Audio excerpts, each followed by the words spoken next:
Hello and welcome to another panel here on Virtual TrekCon 6. Hope you've enjoyed everything that you've seen so far, and hopefully you've been able to watch everything. If you haven't, that's the wonderful thing about YouTube. You can always go back, and if you're part of Delta Squad, right, you've watched it on the replay after midnight in some places. So hopefully you've had a chance to enjoy the wonderful panels that we've had so far. Um, Now, I am so excited to be able to present to you, as I'm sure some of you have met her at the conventions. You've probably stopped by her art gallery. I have Kavita Maharaj here, painter extraordinaire, wonderful human being, and I am just hello. Hello. So happy to be here, Matt. Thank you. Okay, so we were talking beforehand, and as I said, I was like, oh man, we should have recorded some of this stuff. But we were talking about, I mean, you've got this wonderful backdrop of all these paintings that you've done, and I again, I've always said that one of the things that I love about your paintings is that it's that moment in time that is captured. But there is something, actually, as I'm looking at this now, and I'm like looking at Garrick and I'm looking at Kira, and then I look at Seven of Nine. I think it was Gene Roddenberry that said the eyes were the windows to the soul, right? And I'm like looking at those paintings, and I'm feeling very much kind of that as I'm painting them. So I'm just wondering, like, do you this is gonna sound weird, but when you're painting these, do you ever feel like in a way that character is looking back at you or For me, when I'm painting a character, it feels to me like having a conversation with that character. It's very intimate, actually, where it's like it's that character and myself. In a way, I'm being allowed to see them as okay, they are, who they are, how they came to be, this yeah, person that's in front of me.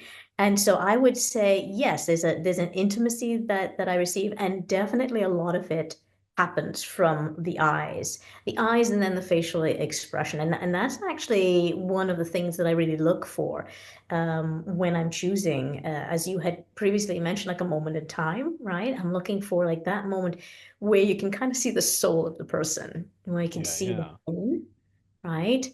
The thing that drives them, their desires, their fears, etc. And a lot of it does definitely come through the eyes.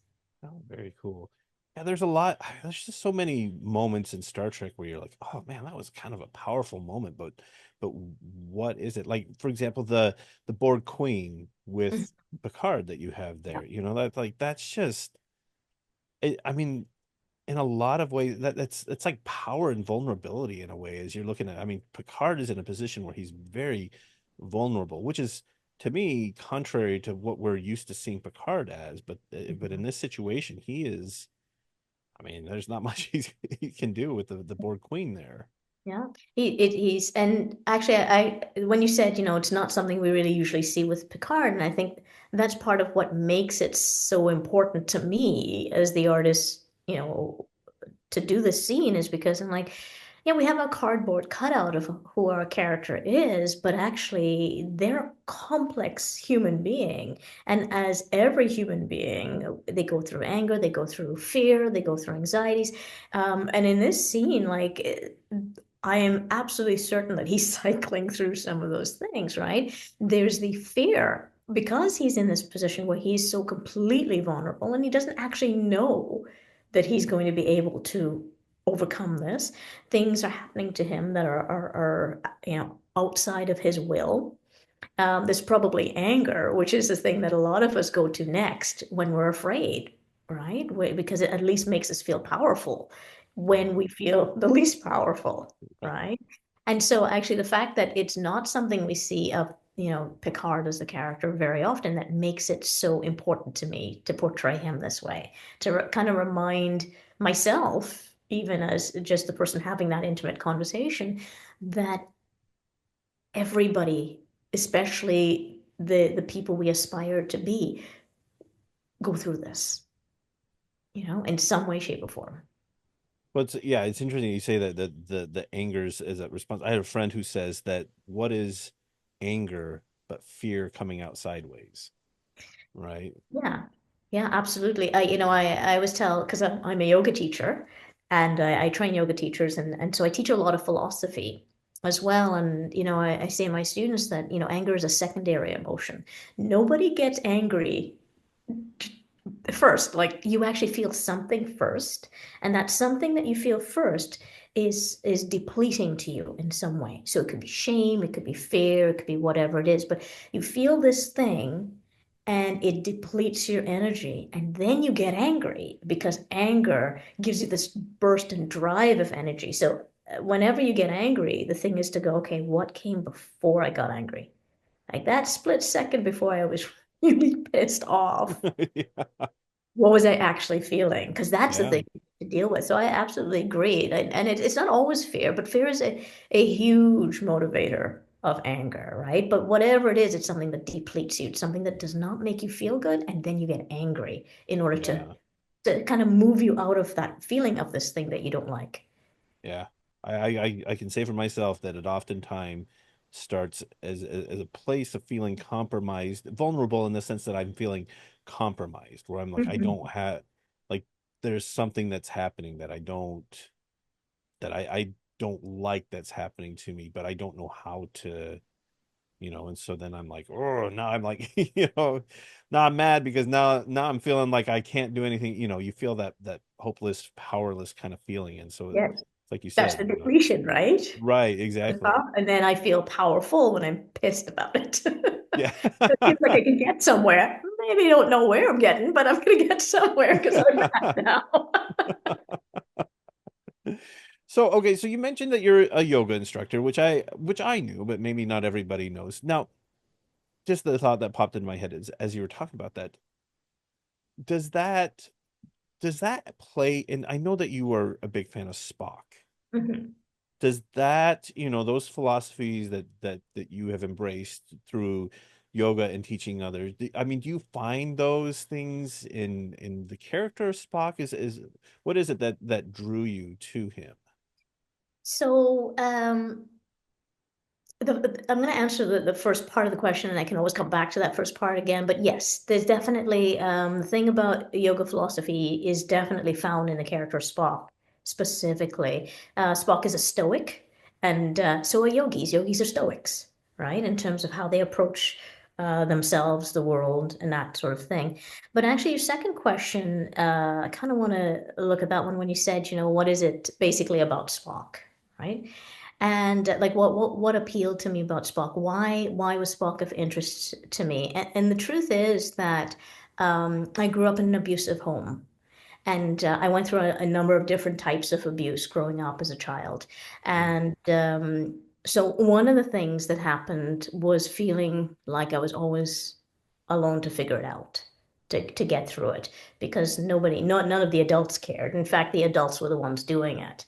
And so with that, I really enjoyed Spock as a character because no matter what was taking place, he was able to compartmentalize his emotions yeah. and do what needed to be done. So the child that I was going through a ton of abuse really could identify with him in terms of like, this is who I want to be able to face whatever it is happening in my life, get through it without being kind of overwhelmed and buried by the emotions and everything else that would come up from my life experiences.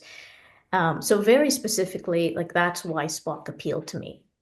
The why did TOS as a general, like Star Trek, and at that time TOS as a generality appealed to me so much. I actually think as well that one of the things I loved about TOS was watching the way in which no matter who was in trouble, they never left them on their own to just deal with it. Yeah. Like they helped each other. And that really appealed to me, the idea, as the US military says, no man left behind type Right, thing, right. right? So, right. And so that's something that's really appealed to me about TOS, where it's like you don't, if you care about people, you don't leave them to fight their battles by themselves. Right? right. That was very important to me. Yeah, well, I mean, we look at the episode, Spock is all of a sudden very angry, and Hmm. Kirk is going, "Whoa, what's going on?" Right? But and once it's found out, I mean, look, they could have sent Spock on his way and be like, "All right, man, go take care of whatever you got to Yeah, do," go deal with yourself, and only when you're acceptable to us are you allowed to come back. Right, right, exactly. Once you got that little Vulcan anger going on, Yeah. once you've taken care of that, and come on back on the ship because you know we certainly don't want you punching out any more viewers, right? Yeah, yeah, right. But Kirk took the ship. They Yeah. took the ship, and I mean, and they went and they addressed this. Now, I mean, I don't know. I guess some might say, was that an effective use of resources and everything like that? But I don't know. I mean, look, Spock was an important part of their crew. I Hmm. mean, I think there have been so many times in Star Trek where they have said that yes, it is scary being in space, but we rely on each other, right? We Yes. rely on each other to make sure that we get through those dangers and I mean we could throw all the analogies and the metaphors and stuff like that. You're only as strong as your weakest link, and but I think as you say, if there's one person who makes up that tapestry that is your crew that helps you function, and especially someone as important as Spock, not only Mhm. as first officer, as science officer, yeah, you do what you got to do Yeah. Help to them. yeah, exactly. And I mean, and especially coming from your background, I would imagine, having a support system around you would be very appealing, Very appealing. Yes. to Yeah. someone who says, "Hey, I see you're going through something. Let me help you." Not like, "Hey, just let me know if you need any Cheetos or chocolate." And Cheetos and chocolate doesn't sound exactly appealing as a mix, but you can imagine if it was. But it's funny, like you're saying, like as opposed to being eating Cheetos or chocolates. But what's really funny is that actually growing up the way I did, even if somebody just offered me Cheetos and chocolates, I would appreciate that. Not that I actually want Cheetos. Chocolate, I'm okay. It's not so much, right? But it's because what I would see in there is that they're acknowledging that I am in pain in some way, Yeah, and that even in this little way, they're trying to do something to ameliorate that in some way, shape, or form, right? yeah. Now it'd be a So, lot better if they were doing something, additional to help. But you know what? The fact that they even did that was still meaningful to me because I knew what it was like to be without even that, yeah. you know? Yeah, sometimes just knowing that somebody has acknowledged that you have that is it can make a world of difference. Mhm. So, but And it's oh, sorry, go ahead. I was going to say it, and I think, I said at the beginning here where we were chatting about, the characters in the moment of time, and I said, in terms of the eyes, like you look and you can see, I mentioned their pain. What makes them who they are? Like, how did they get here in this moment that we're looking at them right now? Yeah. And for me, I've spent my lifetime looking at that, let's say, with myself and with other people, but especially myself, right? And that's another thing that Stoics do. Stoics study themselves Mm, over and over and over. Who am I?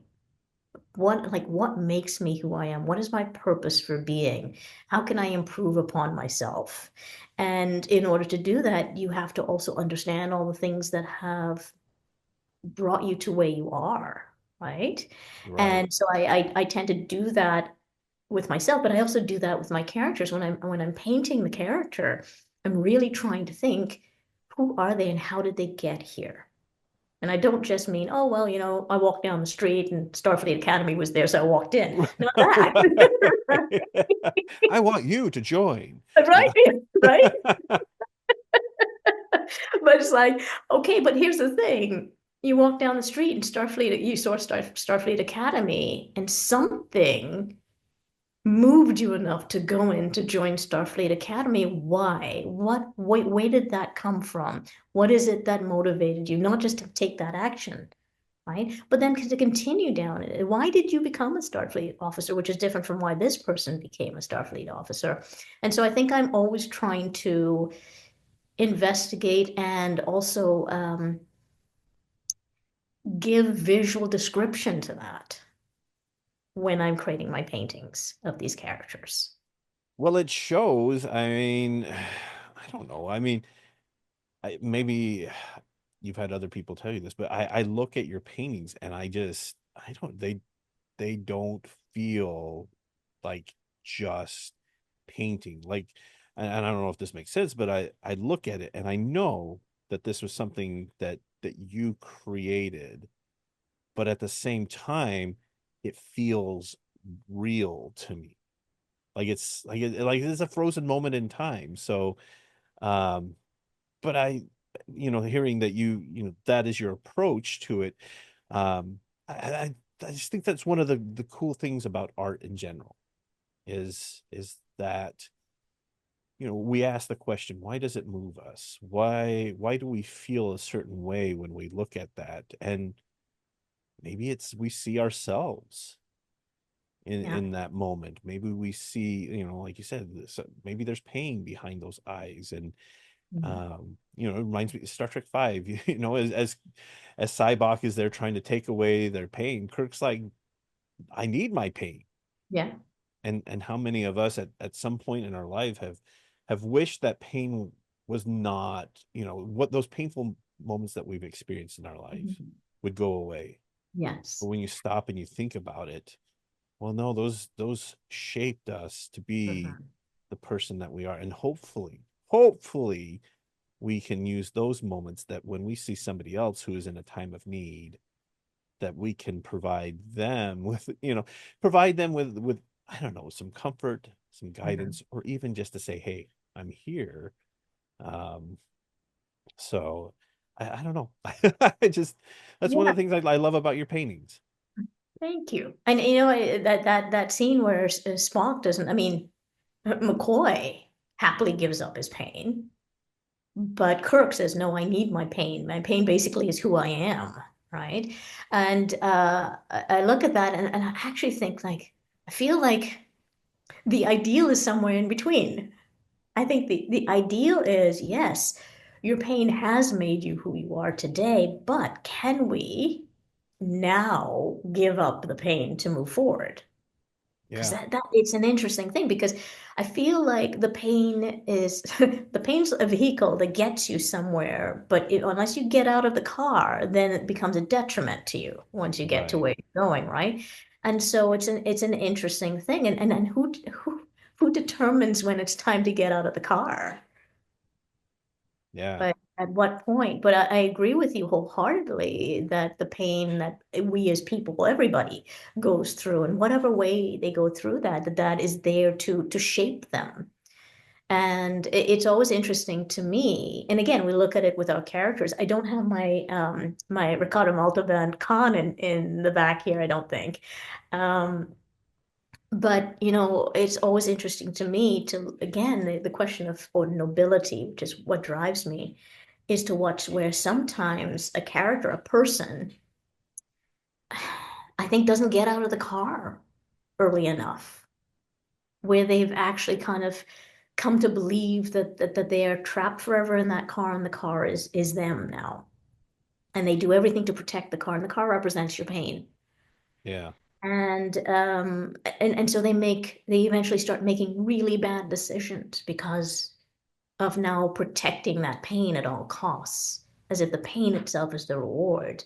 And I see that a little bit with Khan, right? oh yeah, He does it to not just his detriment, but to his destruction. yeah. You Yeah, know? exactly. I mean, even up until the last moment, he's spitting angry Yeah, at Kirk, it's just like from hell's heart I stab at thee, and it's just like, yeah, and it led to his ruin. yeah. And I mean, a lot of us are not exactly on a starship, bloodied and dying as we set off So a planetary altering device, right? but maybe metaphorically speaking, we kind of are.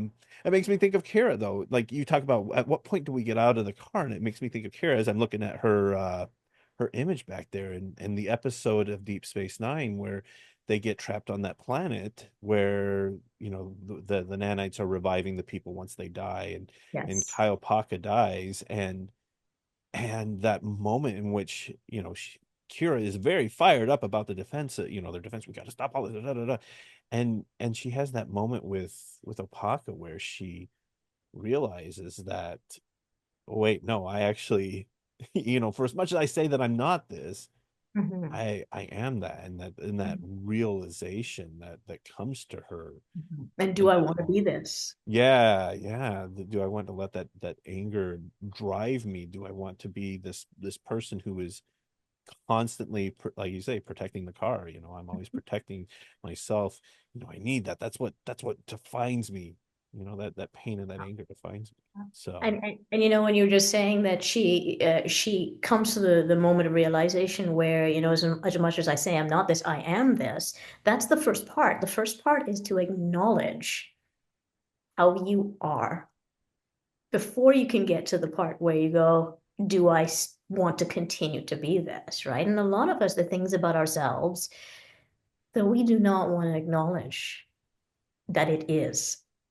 We're in a hurry to believe and behave like we're not this. So we're in a hurry to get to that point where I no longer am this, but we will not acknowledge that I am currently. right, And that's another, again, part of yoga philosophy, and another part of, you know, stoicism. Um, that really speaks to me, right? Because and if we look again at Spock, like the willingness, the amount of meditation that we know that Spock does, it's about spending time looking at the self. What am I willing to acknowledge the reality of what is taking place for me here and now, right? yeah.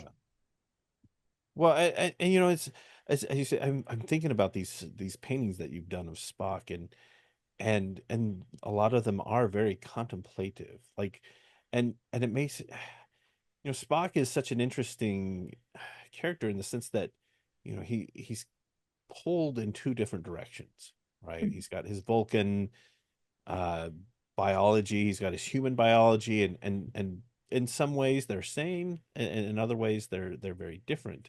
And what I love about some of these as I'm thinking about them, there's it almost seems like there's always right under the surface there's just this, like, he's trying to temper down this, you know, I don't want to say it's a rage, but just um it's as if something is trying to escape, but he's like, Yes, something's trying to, an emotion is trying to assert itself. yeah.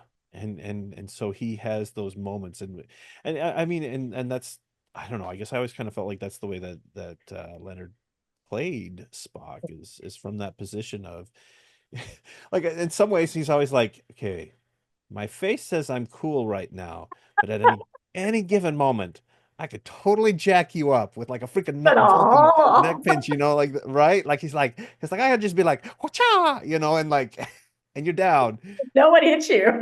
right? But he's, yeah, I don't know. I mean, it's it's interesting as we've had other things that have kind of explored Spock's childhood. Um, you know, and they talk about how he endured being teased as a kid. And, you know, I don't know if you've experienced this, but sometimes I feel like the people who went through the most when they were a child are the ones who, as an adult, try to, okay, I don't want to be that, or they're sometimes the most reserved because they're just like, I don't want to go through that again. So I don't trust people enough to, What I have found is that you've got three directions. So when something occurs, you know, you go through, let's say, things in your childhood, you grow into an adult who you've got these three things in front of you. So either you move in the same direction, so you will find that a lot of people who abuse others will say to you that they themselves were abused in that way, right? So they have decided they've taken the direction where it happened to me and now I perpetuate it on others. And what that serves very often is a sense of empowerment, just like anger does, right? Where it's like this thing happened to me, but I'm going to feel okay now because now I can be the one in power. I can be the one to subject somebody else. So it kind of assuages that part of me that always felt helpless, et cetera, right? So you'll find that that direction is popular enough. Okay. Then you have the direction where people they go through things, let's say in childhood, etc. Now things happen, and instead of doing this to others, they're like, I am going to actually make sure I don't do this to anybody else because I know what that feels like. So you're going to find that a certain number of people will go in that direction, where they will actually be protectors of people, trying to make sure that they don't have to go through this. But then there's this middle path, and the middle path is what a yogi is actually looking for. And the middle path is where you see it for what it is. You're not going to perpetuate it, but you don't feel that hair trigger need to protect every single person from possibly having these experiences, right? And it's a hair triggerness that is really important that we have to look at within ourselves. It's something that I definitely had to look at within myself, throughout my adult life, where I noticed that I definitely had a trigger, and that trigger was um, if I saw someone being taken advantage of where I believed that person was in a weaker position in some way, shape, or form, there was a hair trigger response from me to defend that person. I also saw it come out even in terms of how people might be towards me. That if I saw you as being equal to me or above me, the fight was on. It's okay. We can. I'm gonna fight you. Yeah. Okay? If something's wrong, I'm gonna fight you, even if Right, you're right. bigger than me. 12 times bigger, no problem. Let's go. Okay? But if I perceived you as being somehow as at a disadvantage to me, weaker than me, I left you alone. Even if you were doing something to me, I left you Okay. alone. And that was again this child who had grown up into an adult going, I'm not doing that to anybody else because children can't defend themselves. And Right. so I grew up with this awareness that I did not see it as okay to do something to somebody who couldn't defend themselves. So Right. even if someone was doing something to me, if I perceived that they wouldn't be able to handle my offense, I left them alone. Okay. And it was an interesting thing. Again, is that problematic? It's only problematic when it becomes a hair trigger response, when you don't give yourself enough time to look at the reality of what's in front of you Hmm. and make decisions for this moment versus trying to make decisions for a 3-year-old, Right, right. right? Right. Oh man, it's funny. As a teenager, I was very much the knee-jerk response, Mhm.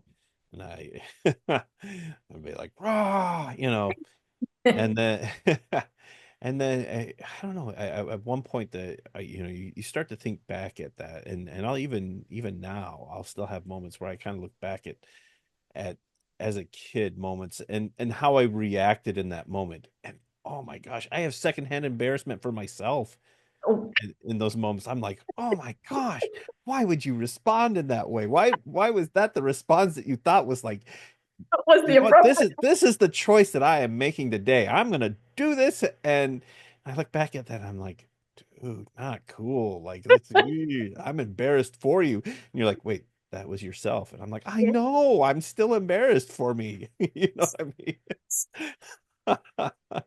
I, So, I, I, I totally get what you're saying, but you know what? What it indicates is growth, right? It you indicates hope, yeah.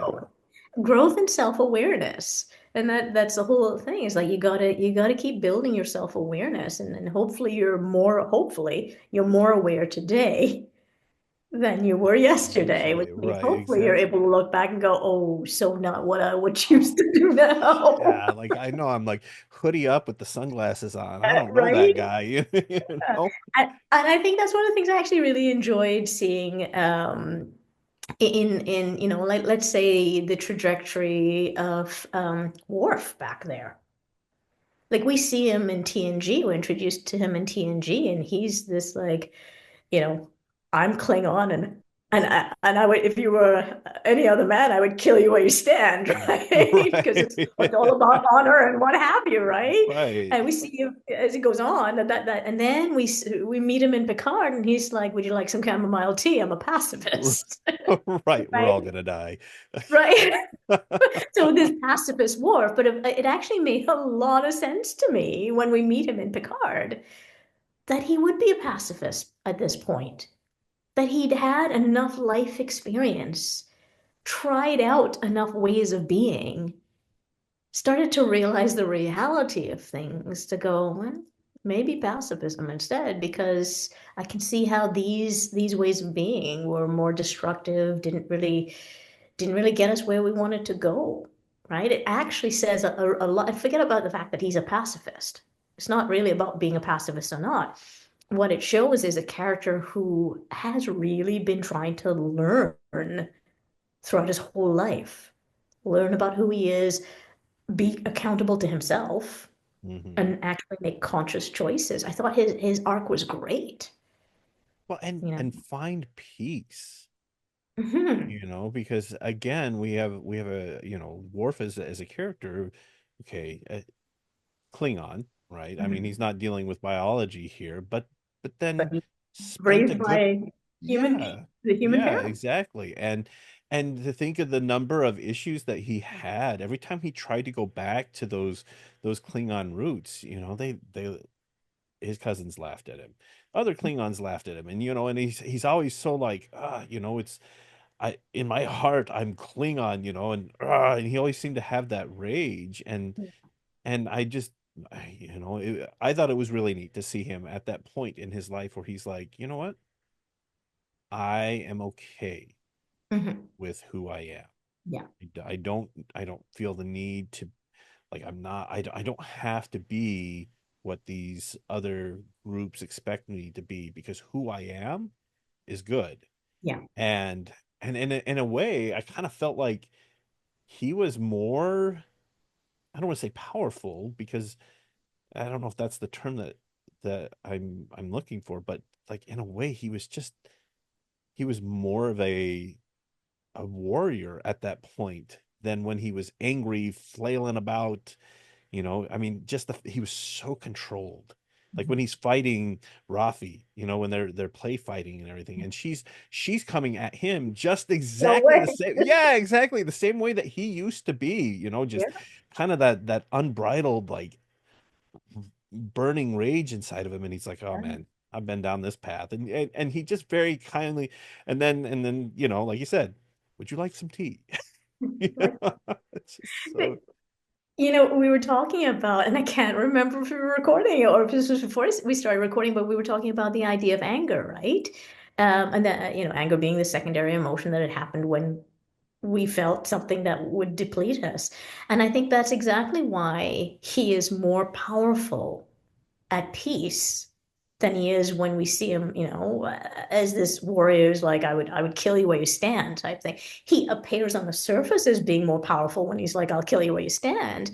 But if we understand that anger comes from a place where we actually feel depleted, it's a sign of our inner, like a feeling of inner weakness that Yeah, actually gives birth to it. So when we see our own anger, that's what we're seeing, right? When we can see calmness in the face of these things, it means that we're okay. We've got stability inside, which means we're coming from a place of real power. yeah. And I agree with you 100% about Worf's, character and how it would reflect that way for all of us.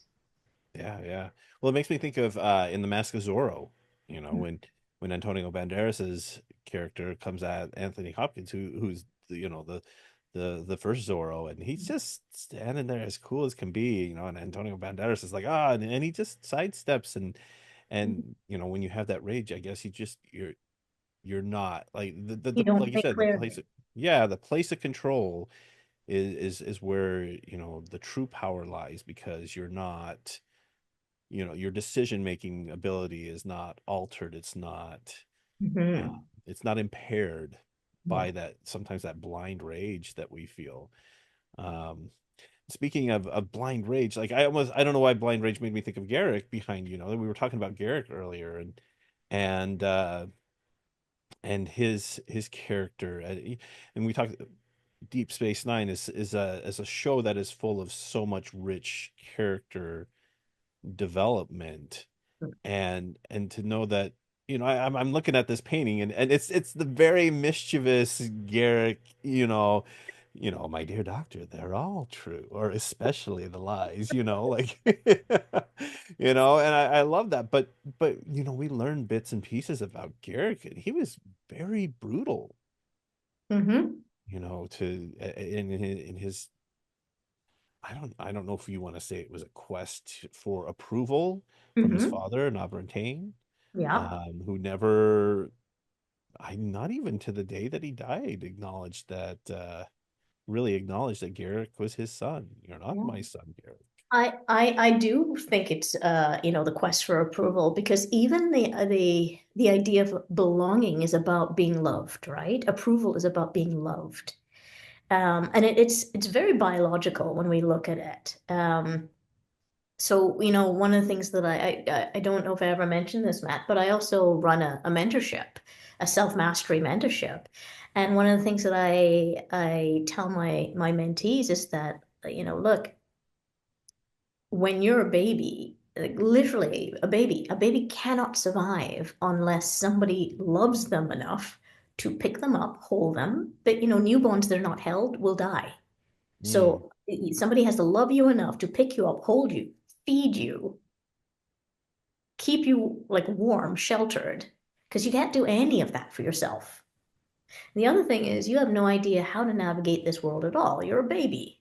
So you have what we call mirror neurons, and those mirror neurons exist in pretty much every mammal. And what they do is they allow me to look at you and see myself in you, which is why by the time I'm 3, if I see you hammering a nail and I see you hit your thumb, I'll do this as if I had just hit my thumb, because my mirror neurons look at you and it feels that in my own body, right? And those yeah. mirror neurons, their real purpose is to allow me to mimic you.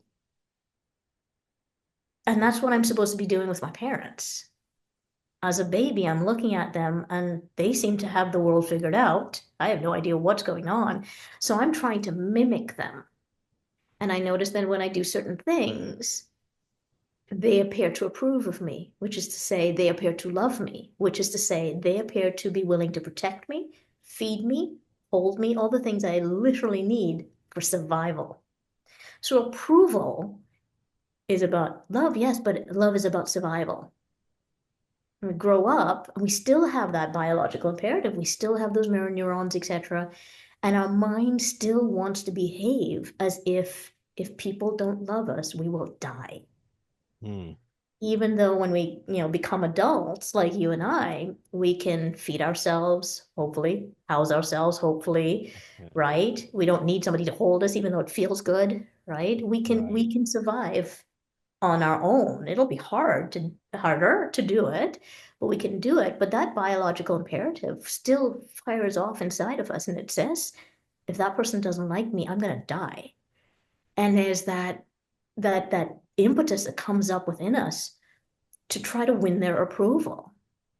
Now, over time, if you realize what's actually happening and you work on it, it'll still come up, but you won't believe it anymore, which means it won't push you. But we can really understand when we look at Garrick's character that he has been rejected by his father, so his parent, he has been rejected by his entire people, told he can't even come home, etc. He has lost everything that says you have a tribe. Mm, You have acceptance, you have love, you have safety, you have survival. And so it's really understandable why it would trigger off for him that need to find approval even through brutal means, because all he's trying to do is survive. Right. He does, hopefully get himself to a place where he realizes I don't need that to survive. But it's a biological drive for all of us. Well, and we talked about this before we started recording. Is he makes that comment. He says, "I find myself in this weird place where people are trusting me, like and so he finally, I don't know, maybe he finally found himself in a position living on this station amongst all these people who don't look like he Anything like does, himself.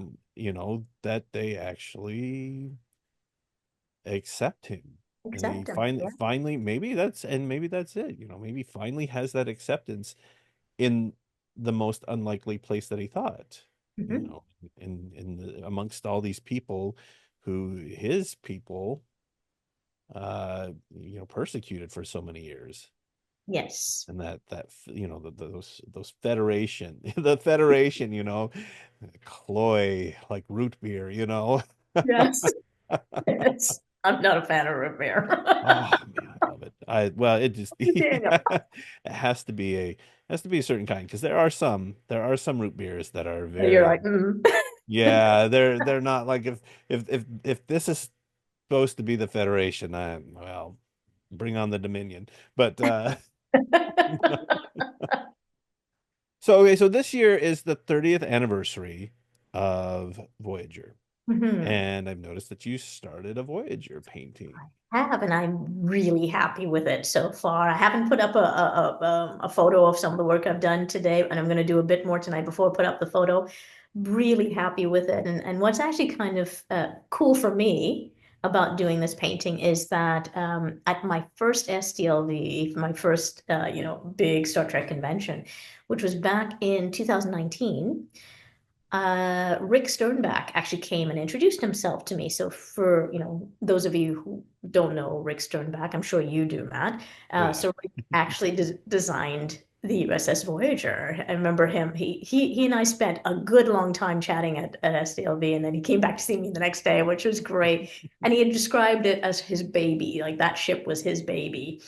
And so Rick also follows my Retrospect Studios Facebook page, and I know he's really excited to see Right. his ship now appearing on canvas, and so that kind of is really cool for me. Really makes me happy to know that I'm doing a painting that I'm thrilled with, that excites me, but that could also bring him a lot of joy. To Oh, see that's his so cool. baby as well, kind of Yeah. coming to life on this Coming to canvas. life. Oh, it's so cool. Well, Gene Roddenberry always described the Enterprise as a character. Mhm.